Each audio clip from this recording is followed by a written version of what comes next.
I'm the Irish guy and sack him! Mikel Arteta has the footballing IQ of some cheap teddy bear you might find in one of the bins outside Primark. This man whose only success in life was just adequately fetching Pep Guardiola his mini muffins for lunch. This man has spent so long sitting on Pep's lap. You'd swear Guardiola is one of those creepy Tesco Santa Clauses. Arteta is as much a football manager as I am a dinosaur who plays the flute, right? Wrong. I cannot stress that enough. Some Arsenal fans, after seeing their team get dumped out of the FA Cup by Liverpool, they want this Spanish muffin sacked. Mikel Arteta is not a good manager. It's time to go. Get him gone. This is done. Get him out and get a proper manager in. Do me a favour, just sack him. Sack him tonight. Sack him. Arteta out. How ungrateful can you be? Is this for real? The Gunners are in a sticky patch, yes. They failed to win the last 4 games of football, 3 defeats in the last 5 Premier League games, and yeah, are now but as likely to win a trophy this season as I am to start speaking giraffe language. But everyone, just relax. Lads, it is nearly 6 years since Arsene Wenger was chucked out the door, where he had just finished 6th in the Premier League, 12 points off the top 4. This is a bona fide Premier League legend, who, when he won the league title unbeaten in 2004, he was then guaranteed a job for life. Imagine telling him back then that when he did finally leave, he would have had to endure his own fans protesting against him outside the ground, with some middle-aged blokes essentially telling the world that he's got the tactics of Kermit, that he'd be leaving Arsenal after his 14th season in a row without the title, that he would be quitting with the Gunners languishing nearly 40 points off the top, and oh yeah, just 1 place above Burnley. That was a low ebb. Absolutely embarrassing. Wenger trudging on for his final few seasons at the Emirates. It was a bit like The Simpsons having gone on way too long. At one point, greatest TV show in the world, but nowadays, go and try and sit through a season 30 episode, listening to a bunch of bored and exhausted voice actors, just phoning it in for another paycheck, listening to the state of these jokes. I would sooner volunteer to listening to a dog vomiting in the bath. In comes Unai Emery. And in his debut season, he finishes 5th in the league, missing out on top 4 by just a point after sort of melting in the spring. But the positive signs were there. That Gunners team, still featuring a bunch of horrific and lazy Wenger buys. They still went on a 14-game unbeaten run at the start of the season, including a 7-game winning sequence. Emery had them in a European final in his debut season. Yes, they were eaten alive in the second half against Chelsea, but to be fair, how many times are you expecting to face a £100 million superstar in a Europa League final? That version of Eden Hazard, before he discovered the pies in Madrid, he looked more at a place in the Europa League than I do in Handsomeville. Sacking Emery in November of that year, it was nonsense. Yes, they were 7th in the league, below Burnley this time, but so? You were still above Tottenham and Manchester United. And looking back on that season, I mean, after Klopp, Guardiola and Mourinho, at the time, Emery was still hands down the next best manager in the league. He was in that bracket so far above the rest, but I know for a fact that while everyone likes to kiss the feet of the Spanish vampire now at Aston Villa, I know full well barely anyone in England rated him 4 years ago. I bet popular belief would not have had him ranked as 4th best manager in the division. No way! He'd have been below the likes of Graham Potter, Brendan Rodgers, Chris Wilder, Nuno Espirito Santo, Eddie Howe. It's mental. So sacking him, I believe that was a stupid call. Yes, I think if properly backed and trusted, he would have delivered title challenges too. And Arteta wouldn't have been my first choice to replace him. Absolutely not. Carlo Ancelotti was free and single. The winter of 2019, both Arsenal and Everton had sacked their managers. And weirdly, Arteta, despite being a former Everton fan favourite as a player, he winds up at Arsenal, while Ancelotti, the serial winner, goes to Goodison Park? What? It's like they got their 2 managers mixed up. I actually think Arteta is what Everton needed for a rebuild under that chaotic ownership. While Ancelotti, I think if he was at Arsenal, he might just have turned down a return to Real Madrid. And right now would probably have delivered you more trophies than Arteta. But that's not to say Mikel Arteta hasn't done a good job.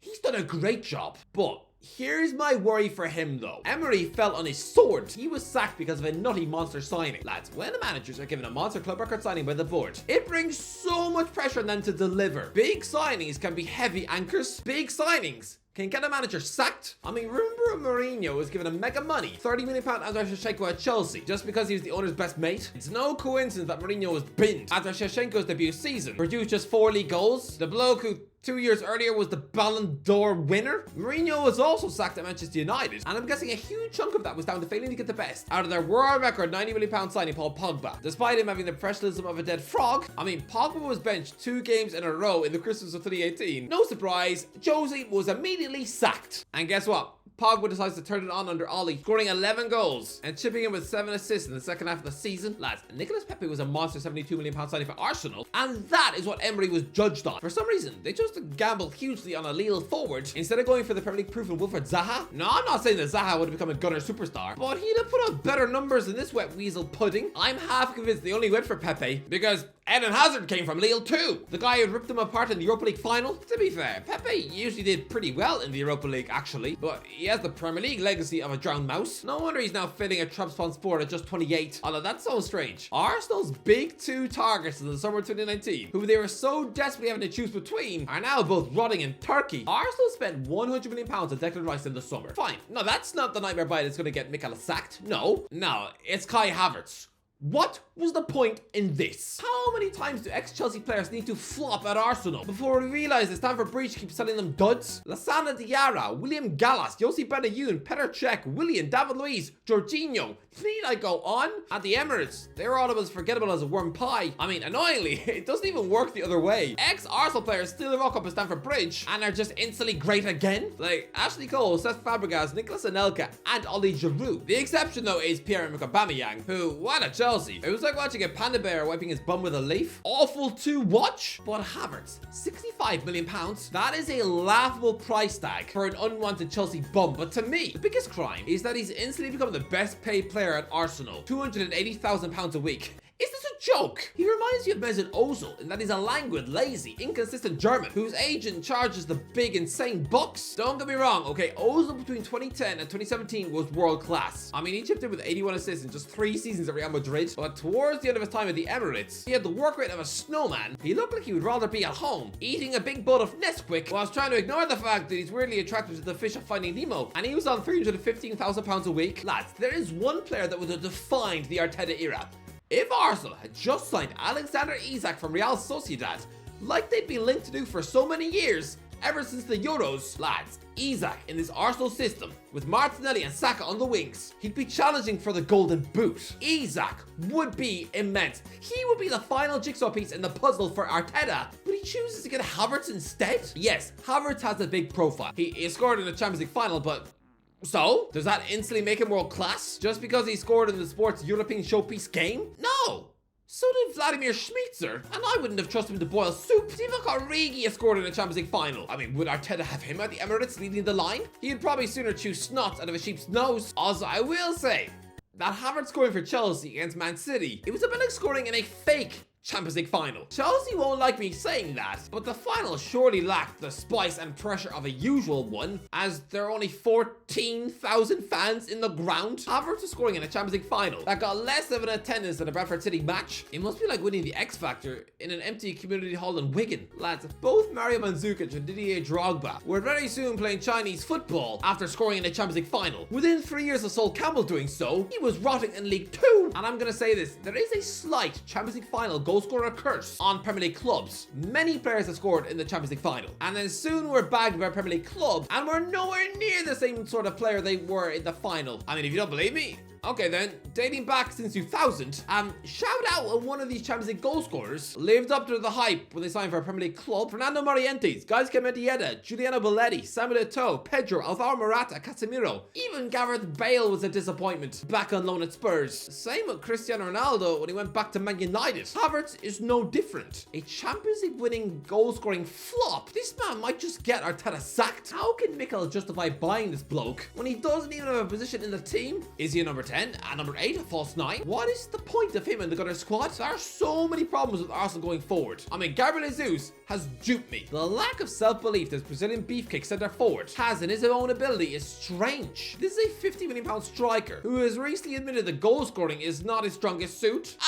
What? You could have fooled me, Gabriel. I mean, the guy at Manchester City, especially when he first arrived, looked like a natural-born finisher. Am I the only one who remembers him making Sergio Aguero sweat when he was netting 7 goals in his first 11 games in the spring of 2017? His numbers at Manchester City were frighteningly good. 7, 17, 21, 23, 14, 13. Those numbers are great. How could he not think that he's a goal scorer? He is.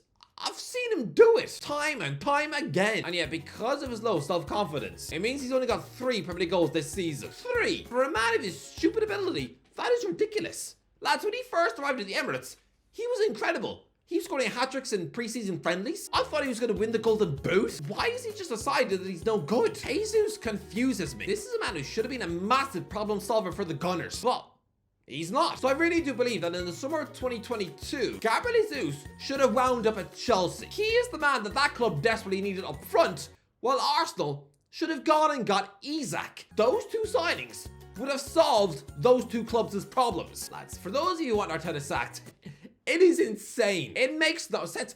What's the plan here? I mean, who do you bring in to replace him? I mean, with this current crop of Gunners players, I think they would suit Marcelo Bielsa, sure, but you don't hire a sacked Leeds coach to win you the Premier League. Not unless it's Brian Clough. Yeah, he'll play pretty football. He'll get you some crazy 7-4 wins. It'll be entertaining to watch, but you'd still just finish 6th in the league. This bloke is one of the most wacky, beautiful managers in the world, but he can't really manage a defense, and he's allergic to true success. So what would the Gunners do? Go out there and offer Graham Potter the job? I'm not even an Arsenal fan, and even that still makes me feel like I've just tasted a lump of dog poo in my soup. Lads, timing is everything. I bet before Rafa Benitez failed at Everton, these same Arsenal fans would have wanted him at the Emirates.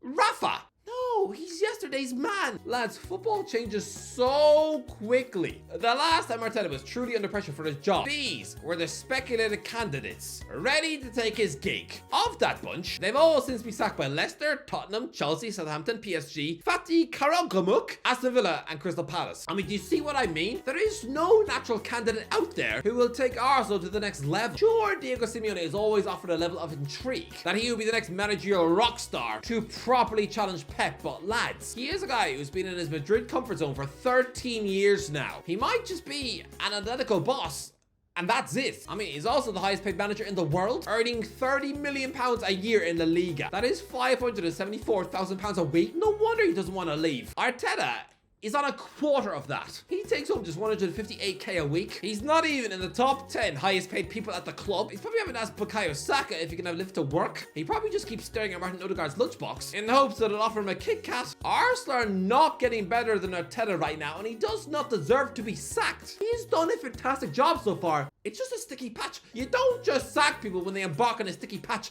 Managerial life is not perfect. I remember Sir Alex Ferguson finishing bottom of a Champions League group. Yeah, 3 years later, and they were winning the whole thing. And 3 Premier League titles in a row. Honestly, stick with Mikel. Not only has he done a great job, but there's no one out there that would do a better job. Nonsense. Anyway, that's the video. What do you think? Let me know in the comments section. What do you think? Should Arteta go? Let me know. If you enjoyed the video, don't forget to give a like. As always, I'll talk to you in a while.